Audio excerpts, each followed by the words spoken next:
Hello beautiful people, welcome to my video, welcome to my channel, and welcome to Ojuolape's space.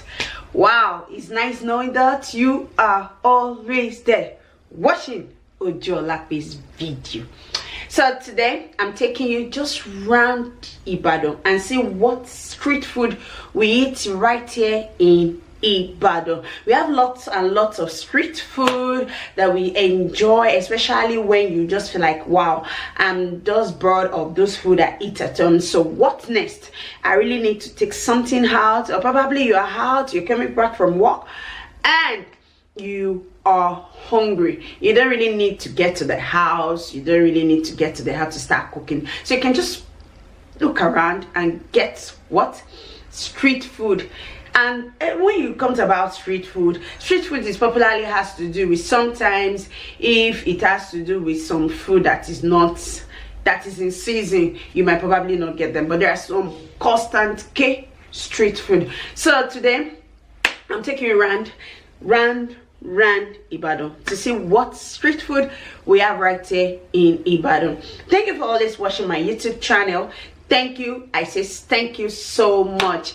Thank you if you're a returning subscriber. I thank you for always those that comment. I say thank you so much. And if you are watching my YouTube video and you have not subscribed, please subscribe to Ojuolape space. Please subscribe. Just click that subscribe button. Welcome.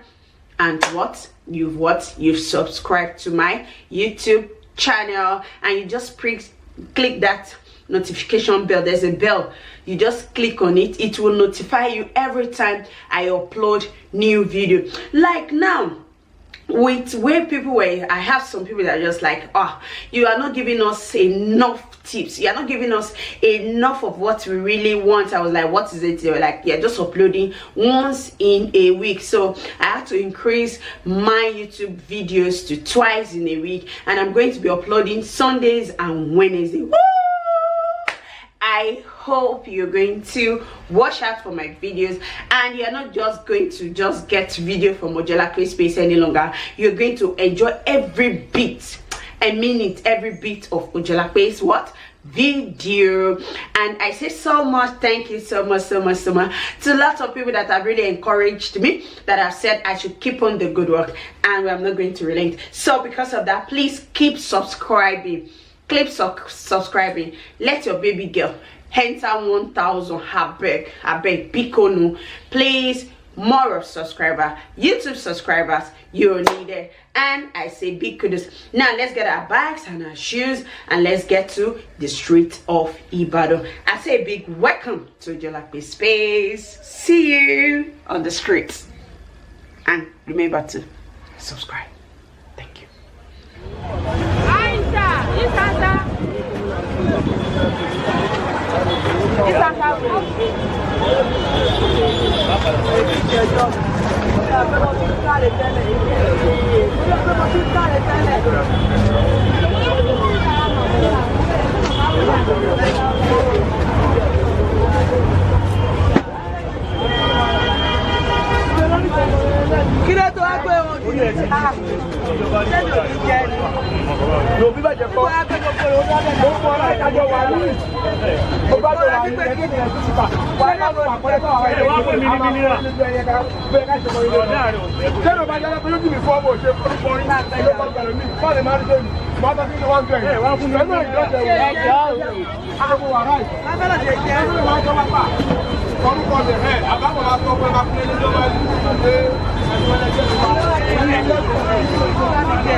2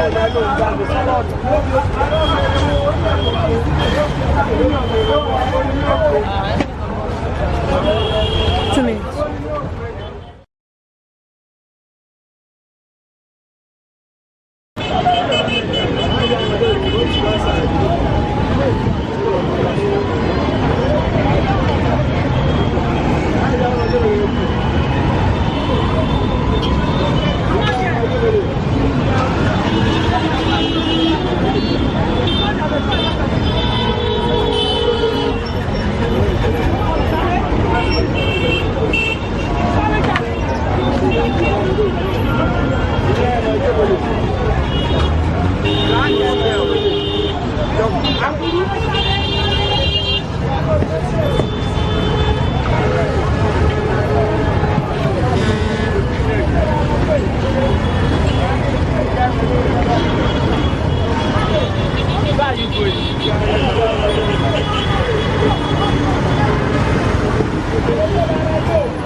When you stay here, like the way the man is now, up is not too far though.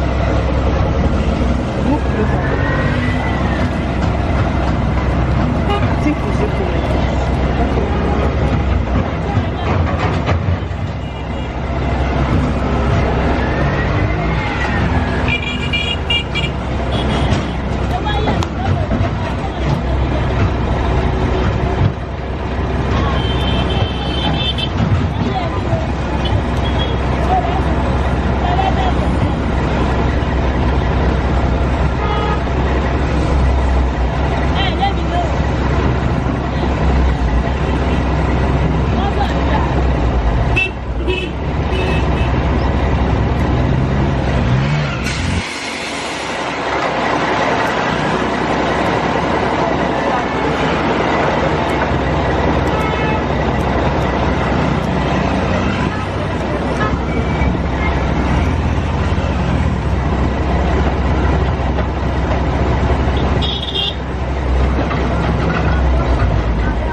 1 minute. Going back there 2 minutes. It should be 2 minutes.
Thank you so much for watching today's video. Hope you enjoyed our street food.